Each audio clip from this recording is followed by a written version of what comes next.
The Congress government of Karnataka spent 625 crores on a survey to ask about your gold, property and your caste.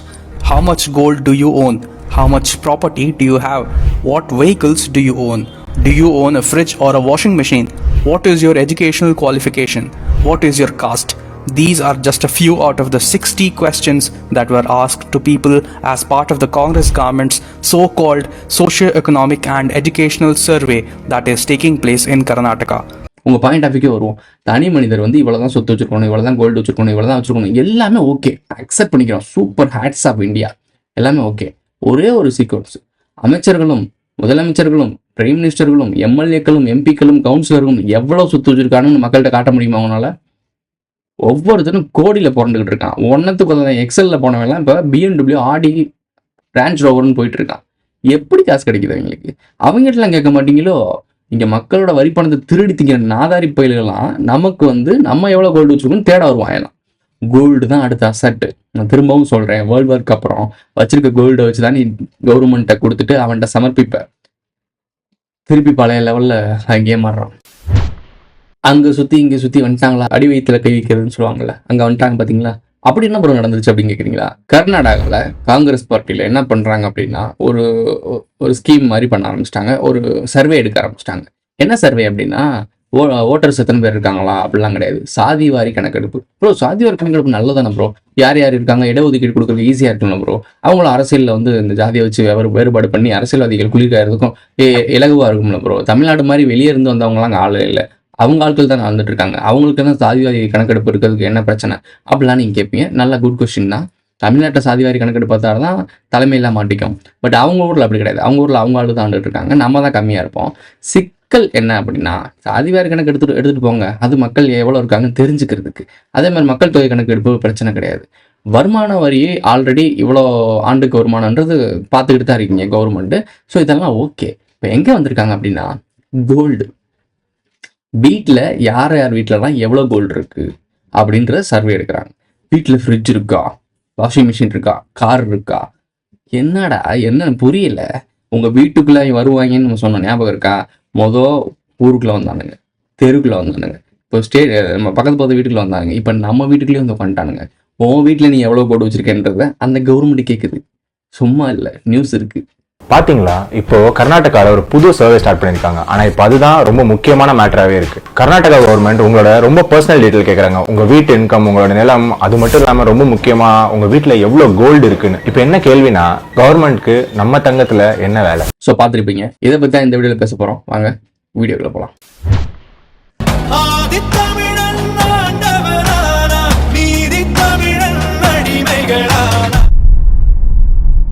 தனிநபரோடைய Aadhaar ID, pan கார்டுன்னு சொல்கிறீங்க. ஆதார் ஐடியில் நம்மளோட finger prints எல்லாமே இருக்குது.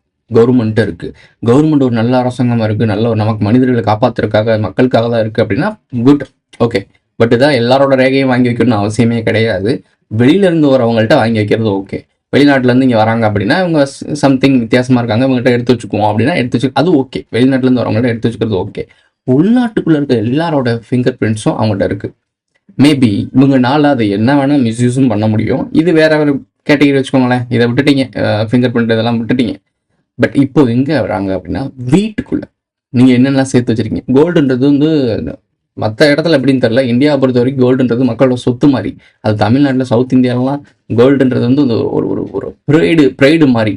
So அந்த gold வந்து எவ்வளோ வச்சுருக்கலன்றது personal detail. அவன் உழைச்சி கஷ்டப்பட்டு கொஞ்சம் கொஞ்சமாக சேர்த்து வைக்கிறான், என்னவோ பண்ணிட்டு போகிறான்.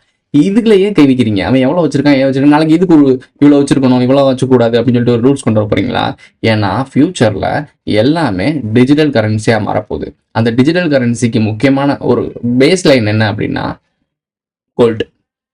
கோல்டு தான் கரன்சியாக மாறப்போகுது. அந்த கோல்டு இந்த பயவலிகிட்ட கொடுத்துட்டு, கவர்மெண்ட்டை கொடுத்துட்டு, அவன் கொடுக்குற அந்த நம்பர், ஒன்றத்துக்கு உதவாத நம்பர், டிஜிட்டல் நம்பர் இருக்குல்ல, அந்த நம்பரை நம்ம உண்மைன்னு நினச்சி நம்பணும்.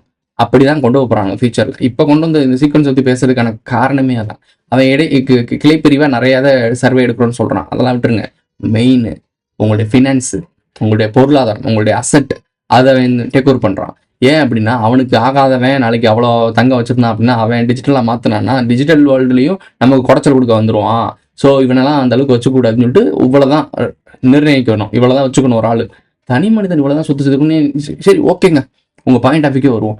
தனி மனிதர் வந்து இவ்வளவுதான் சொத்து வச்சிருக்கணும், இவ்வளவுதான் கோல்டு வச்சிருக்கணும், இவ்வளவுதான் வச்சிருக்கணும், எல்லாமே ஓகே, அக்செப்ட் பண்ணிக்கிறோம். சூப்பர் ஹேட்ஸ் ஆஃப் இந்தியா, எல்லாமே ஓகே. ஒரே ஒரு சீக்வன்ஸ், அமைச்சர்களும் முதலமைச்சர்களும் பிரைம் மினிஸ்டர்களும் எம்எல்ஏக்களும் எம்பிக்களும் கவுன்சிலர்களும் எவ்வளவு சொத்து வச்சிருக்காங்கன்னு மக்கள்கிட்ட காட்ட முடியுமா அவனால?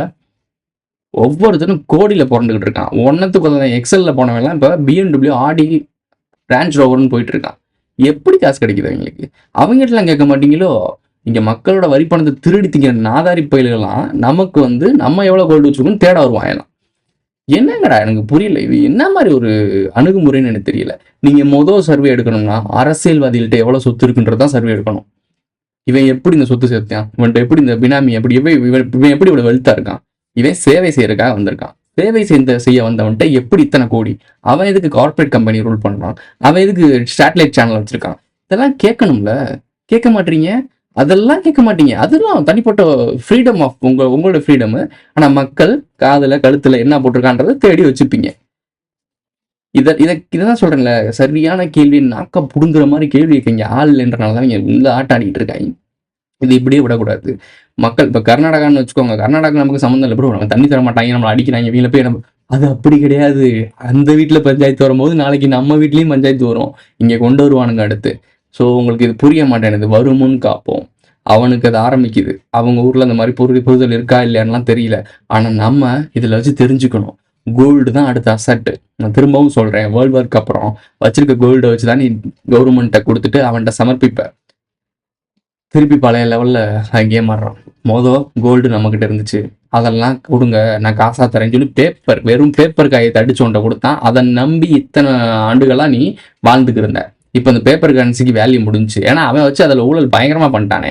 இவன் பாட்டுக்கு ஒரு 50,000 டன் கோல்டு இருக்குன்னா 50,000 டன்னுக்கு ஈக்குவலா தான் நீ பணம் அடிக்கணும். இவன் அடிச்சிருக்கான் கணக்குல அடங்காத அளவுக்கு பணம். இது வெளியே தெரிஞ்சிருச்சு, மக்களுக்கு தெரிஞ்சிருச்சுன்னா அவன் கோல்டு தானே உண்மையான காசு. எங்க ஆள்கிட்ட காசை கூடுறான்னு கேட்டா உண்மையான சொத்துனா கோல்டு. அதை கேட்டா நக்கிட்டு போகணும், புறங்கையை நக்கிறத விட வாய்க்குல விட்டு தொண்டையில விட்டு நக்கணும். அந்த அளவுக்கு இவங்கிட்ட பிரார்த்தனை பண்ணியிருக்காங்க. இவங்க மட்டும் இல்லை, உலகம் முழுக்க எல்லாருமே, எல்லா நாடுகளும். அதுதான் இப்போ பொருளாதார வீழ்ச்சியா அவங்க தலையில வந்து விடிய போகுது. முட்டா பயிர்களா வெளிச்சுக்கங்க. இன்னமும் திருந்தலை அப்படின்னா இந்த கோல்டு அப்படிலாம் வாங்கி வச்சுக்கிட்டு திருப்பி அன்னைக்கு பண்ணாம பாருங்க. முதல்ல நம்மளாம் கோல்டு வச்சு வணிகம் பண்ணிட்டு இருந்தோம், அதை ஃபுல்லாம் பிடுங்கிட்டு பேப்பர்னு ஒரு பேப்பர் அடிச்சு கொடுத்தாங்க அவன் தலையில. அதே மாதிரி இப்போ டிஜிட்டல் கரன்சின்னு சொல்லி நம்பரை கொடுத்துட்டு போயிடுவான். அப்போனாவது ஒரு பேப்பர்னு சொல்லி ஒரு நம்பரை கையெழுத்து போட்டு கொடுத்துருந்தான். இந்த டைமிங் வெறும் டிஜிட்டல், அது என்ன வேணா பண்ண முடியும். 0 பண்ண முடியும், 0 எக்ஸ்ட்ராவும் பண்ண முடியும். திடீர்னு ஆட்டோ டிரைவருக்கு அக்கௌண்ட்ல 10,000 கோடி விழுகுது, 4,000 கோடி விழுகுது, அப்பெல்லாம் நியூஸ் பார்த்துட்டு தானே இருக்க. அதெல்லாம் ஜஸ்ட் நம்பர். விழுந்துச்சுன்னா திருப்பி 0 பண்ணிட்டு போயிடுவாங்க. உண்மையான அசட் என்ன, உண்மையான சொத்து என்ன, உண்மையான வெல்த் என்ன? நம்ம நாட்டோட செழிப்பு, மக்களுடைய வறுமை இல்லாம ஒரு வாழ்க்கை. இது எங்கேயாவது நடக்குதா? இதை பத்தி நீங்க கவலைப்படுறாங்களா? மக்கள் எவ்வளவு நகை வச்சிருக்கான், அவன் என்ன அவனை வாழ விடுங்கடா. மக்களை வாழ விடுங்க. அவனை போட்டு நசுக்கி உனக்கு வர அஜெண்டாக்கு அவன் கொடுக்குற அசைன்மெண்ட்டுக்கெல்லாம் கையெழுத்து போட்டுட்டே இருக்கியே தற்கொலை. நாளைக்கு இந்த நிலப்பரப்பை அவன் ஆட்டையை போடுறது தான் அவளை வேலை பார்த்துட்டு இருக்கான். இந்த நிலப்பரப்பு அவனுக்கு தேவை, அதுக்காக தான் வேலை பார்த்துட்டு இருக்கான். இந்த union of South India, Karnataka, Andhra, இந்த யூனியன் ஆஃப் சவுத் இந்தியா இருக்குல்ல, இது அவனுக்கு தேவை. அதுக்காக தான் இவ்வளவு வேலை பார்த்துட்டு இருக்கான். இது பல்லாயிரம் ஆண்டுகளுக்கான சண்டை. இது இன்னைக்கு நேற்றுலாம் புரிய வைக்க முடியாது. நான் உங்கள்கிட்ட ஒன்று சொல்றேன், உங்களை சுற்றி நடக்கிற அரசியல் எல்லாமே ஏதோ இந்த அரசியல்வாதியை திருடி திங்கிறாங்க இல்லை, இந்த 1000 கோடி 2000 கோடி வெறும் குப்பை. பணம்ன்றது ஒரு குப்பை. அதே மாதிரி சொல்றாங்க இல்லை, கோல்டு நான் வெளிநாட்டில் சேர்த்து வச்சிருக்கேன், அந்த நாட்டில் சேர்த்து, நீ எங்கே வேணா சேர்த்து வச்சுக்கோ, ஒன்னத்துக்குமே பிரயோஜனம் கிடையாது. உண்மையான சொத்து என்னன்னா மனிதர்களின் ஒற்றுமை, நம்முடைய நிலப்பரப்பு. நம்ம வாழ்றதுக்கு நமக்கான இடம் இருக்கணும். எவனோ இடத்துல நம்ம வாடகைக்கு இருக்கக்கூடாது. ஸோ இந்த நிறைய பேர், நானே வாடகைக்கு தான் இருக்கேன். ஸோ வாடகைக்கு வீட்டில் இருக்கிறது ஓகே, ஆனால் நிலம் வந்து நம்மளோட தமிழர்களோட நிலம், கர்நாடகாவோட நிலம், கேரளாஸோட நிலம், யூனியன் ஆஃப் சவுத் இந்தியாவில் இருக்க இந்த மொத்தமாக இருக்க தமிழர்களோட மனிதர்களுடைய இடம், நம்மளுடைய நிலப்பரப்பு. நம்ம இங்கே வாழ்ந்துட்டு இருக்கோம். ஸோ இந்த இடத்த அவன் டேக் ஓவர் பண்ணி நம்மளை அடக்கி ஆண்டு திருப்பி நம்ம தலையில ஏறி அந்த காலத்துல இருந்துச்சுல மன்னராட்சி, அதை விட கொடூரமான ஒற்றை உலக ஆட்சி கொண்டு வர பார்க்குறான். ஒரு சின்ன விஷயம்தான், அதை நீ பிடிச்சு போனோன்னா அதோட எக்ஸ்பேண்டா அது விரியும் போது பயங்கரமா இருக்கும். சாகர்மாலா பத்தி பேசும்போது எல்லாருமே கதறிட்டு இருந்தீங்க. இப்ப சாகர்மாலான்றது அமைதியாயிருச்சு, ஆனா அது அமைதி ஆகல, பொறுமையா நகர்ந்துகிட்டே இருக்கு. ரோடுகள்லாம் போடப்பட்டுக்கிட்டு இருக்கு, பாலங்கள்லாம் கட்டப்பட்டுக்கிட்டு இருக்கு, துறைமுகம் கட்டுறதுக்கான வேலைகள்லாம் நடந்துகிட்டு இருக்கு, கொஞ்சம் கொஞ்சமா நடந்துட்டு இருக்கு. எதுவுமே உங்களுக்கு பெருசா தெரியாது. ஒரு நாள் இல்லைன்னா ஒரு நாள் இந்த பஞ்சாயத்து இவங்க பண்றான் இல்ல, நம்ம அவன் அடிப்பான், நீ எப்படி என்ன கேட்பாய், அடக்குமுறை ஒடுக்குமுறைன்னு வருவான் இல்ல, இவங்களுக்குள்ள மோதும் போது 3வது உட்காந்துருக்கான் பாரு, ரைட்டுடா ஆள ஆரம்பிச்சிச்சா உள்ள இறங்கடான்னு சொல்லிட்டு மிலிட்ரி ஃபோர்ஸ் இறக்குவான். இறக்கிட்டான் அப்படின்னா உன்னால ஒண்ணுமே பண்ண முடியாது. இங்க இருக்க சிஎம், கவுன்சிலர், எம்எல்ஏ, எம்பிலாம் ஓடி ஒளிஞ்சிருவாங்க எமர்ஜென்சி மாதிரி. ஒண்ணுமே பண்ண முடியாது. அப்போ அவன் எல்லா வேலையும் கன் பாயிண்ட்ல முடிப்பான். இதுல கன் தொழிற்சாலை வேற தமிழ்நாட்டுல. சீரியஸான விஷயம். உன் கழுத்துல உன் வீட்டுல வச்சிருக்க கோல்டு என்னன்றது இவனுக்கு என்ன? சம்பாதிக்கிறதுக்கு வழி கொடுக்க மாட்டானா, வாழ்றதுக்கு வழி கொடுக்க மாட்டானா. தண்ணி, எங்க வீட்டுல வர தண்ணிலாம் கருப்பு கலர்ல வருது, காப்பி கலர்ல வருது. கலர் தண்ணி என்னடா தண்ணி விட்டுட்டு இருக்கீங்க? ஒரு தண்ணியை விட ஒழுங்கா கொடுக்க முடியாத அரசாங்கம் நம்ம என்ன வச்சிருக்கோம்னு புடுங்க வரணும். இவ்வளவு நாள் வந்து நம்ம சாதிவாதி கணக்கெடுப்பு எடுங்கன்னு சொல்லி ரொம்ப கத்திக்கிட்டே இருந்தாங்க. காரணம் என்னன்னா, வெளியாட்கள் உள்ள பூந்துருக்கானுங்க. இப்போ என்ன ஆயிடுச்சுன்னா, அவன் மிங்கிள் ஆயிட்டானுங்க. தமிழர்கள் கூட மிங்கிளாய் அந்தந்த கேஸ்ட் கூட அவங்களுடைய ஜாதிக்குள்ள மிங்கிள் ஆயிட்டாங்க. அவங்களோட சாதி படத்தை போட ஆரம்பிச்சிட்டாங்க. இப்போ போய் நீ கண்டுபிடிக்க முடியாது, கஷ்டம், ரொம்ப கஷ்டம். அவன் உள்ள ஊடுருவிட்டான். ஆனா முக்கியமான ஒருத்தன் ஊடுருவாம இருப்பான்ல தலைமையில, அவன் இருக்கான். ஆனா ஊடுருவனவே உள்ளதான் ஒளிஞ்சிருக்கான். அவன் வந்து இங்கேதான் இருப்பான், பிடுங்கவே முடியாது. அவங்களுக்கு புரிய வைக்க வேண்டியது இது. உங்களுக்கே தெரியும் நியாயம்னா என்னன்னு தெரியும். கர்நாடகாவில் போய் ஒரு தமிழை கவுன்சிலராக கூட ஆக முடியாது. ஆனால் இங்கே வந்து சிஎம் ஆகிறீங்க, கவுன்சிலர் ஆகிறீங்க, எம்எல்ஏ ஆகிறீங்க, எல்லாமே ஆகிறீங்க, எம்பியாக கூட ஆகிறீங்க. வேற்று மொழியினர், வேற்று நாட்டினவர், என்ன எல்லாமே ஆகிறீங்க. உங்களுக்கு புரிய வேண்டாமா? பாவண்டா, அவனை போட்டு மண்டையில் ஏறி மிளகா அரைச்சிக்கிட்டு எல்லா வேலையும் பார்த்துட்டு இருக்க மாட்டாங்க. கொஞ்ச நாள் கரிசனம் பாருங்க, கொஞ்ச நாள் புரிஞ்சுக்கோங்க, நன்றி விசுவாசத்தோட இருங்க. இவங்களுக்கு பக்கம் நில்லுங்க, தமிழர்கள் பக்கம் நில்லுங்க. தமிழர்கள் என்னைக்குமே யாரையுமே அழிஞ்சு போகணும்னு நினைக்க மாட்டான். ஸோ நாம எல்லா இனமும் கேரளா, தமிழ்நாடு, ஆந்திரா, கர்நாடகா இவங்கெல்லாம் இருக்க எல்லா லாங்குவேஜில் சேர்ந்தவங்களும் தமிழன் பக்கம் நின்னீங்கன்னா நம்ம எல்லாரும் சேர்ந்து இந்த நிலப்பரப்பை பாதுகாக்கலாம். இல்லைன்னா நம்ம இந்த நிலப்பரப்பில் அடிமையாக வாழணும். எல்லாம் உங்கள் கையில் தான் இருக்குது. இதோட இந்த வீடியோ முடிஞ்சிருச்சு.